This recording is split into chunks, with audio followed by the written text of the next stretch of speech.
定期。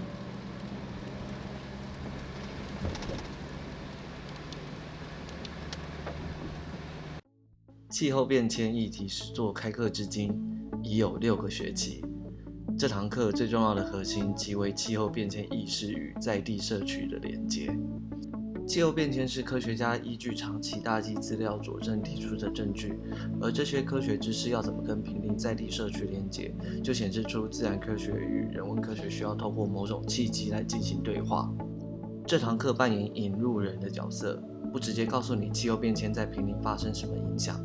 我们介绍同学进入当地社区，让同学直接与在地居民对话，希望透过在地的脉络去了解社区实际发生的问题与气候变迁是否有关联。人生活在都市里跟在农村，对于周遭气候察觉是不一样的。课程带同学亲自走入茶园，架设微型气象站，透过记录农地里的气象资料，让我们了解当地的微气候。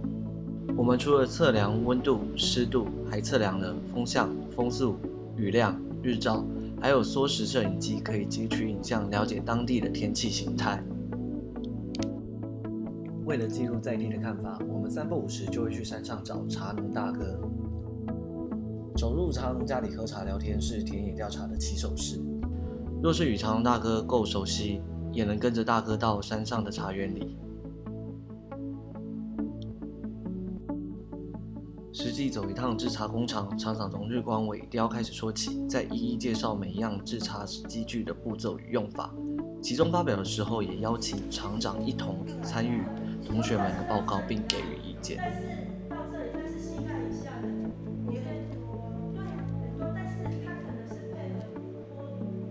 来自人文科学与自然科学领域的同学，共同执行专案的时候，很常发生摩擦与冲突。例如，同学思考问题时，会把重点放在不一样的地方。有些同学会觉得应该把大部分的时间放在了解问题本身，但有另外的同学则会在意问题是否能被解决。这些观点的不同，不仅增加了合作的难度，也让同学了解跨领域合作之间的互补。更有一个学期的计划是以真实存在当地之基地作为背景，设计出适应当地气候的模式语言与制作模型。在地的居民除了是我们访谈使用者经验的对象之外，期末的发表当然也邀请在地居民给我们一些回馈。我之前有修过一样的课程，然后所以可以看到同学们做出另外一种不同想法的作品，尤其是你们设计出很多不同的 pattern， 然后那些 pattern 对于之后房子的改建或是我们一些想法提供一些很实质的帮助。这一次跟前次的发表，变成熟很多，